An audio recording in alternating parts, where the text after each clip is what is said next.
ទាំងអស់គ្នាជាកូនជាចៅ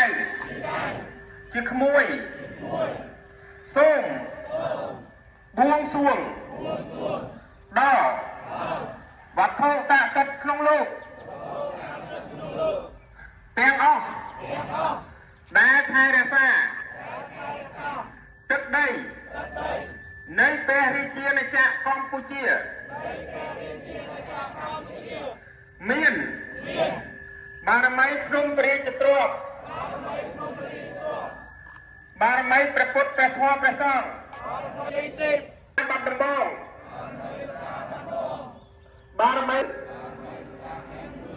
បារមីលោកយាយខាន់ខៀវ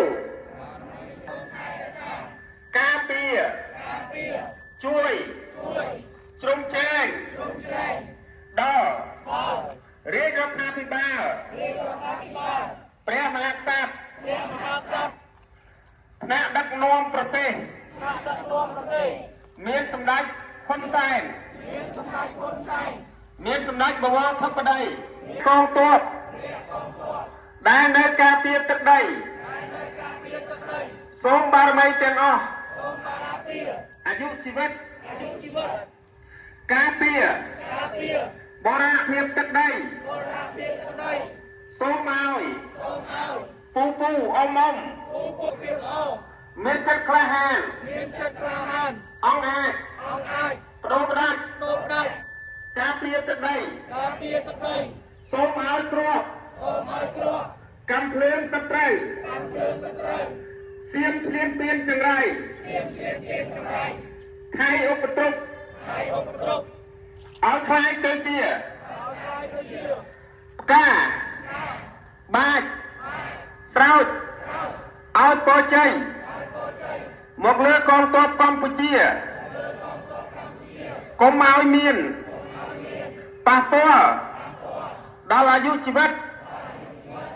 ឬក៏រាងកាយបងកងទ័ពពូអ៊ំដែលជាកងទ័ពជួរមុខនិងប្រជានុរាស្ត្រដែលរស់នៅតាមបណ្ដោយព្រំដែនកុំឲ្យមានប៉ះពាល់ដល់អាយុជីវិតសូម្បីតែម្នាក់ឡើយសូមឲ្យបារមីនៃវត្ថុស័ក្តិសិទ្ធិទាំងអស់នៅក្នុងលោកជួយបំបាក់ស្មារតីបំផ្លាញកងទ័ពសត្រូវឲ្យបាក់បោកខកខ្លាចកងទ័ពវីរៈក្លាហានអង្គអាចការពារទឹកដីខ្មែរសូមឲ្យគ្រាប់កំភ្លើងទាំងតូចទាំងធំរបស់កងទ័ពជាតិ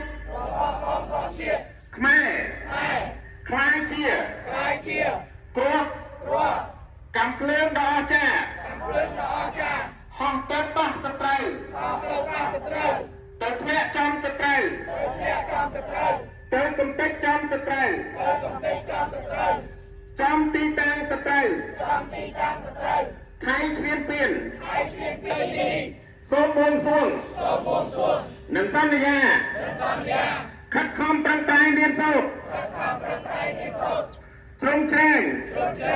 អភិវឌ្ឍខ្លួនដើម្បីឲ្យខ្លាយជាធនធានមនុស្សដែលមានតម្លៃសម្រាប់ជាតិ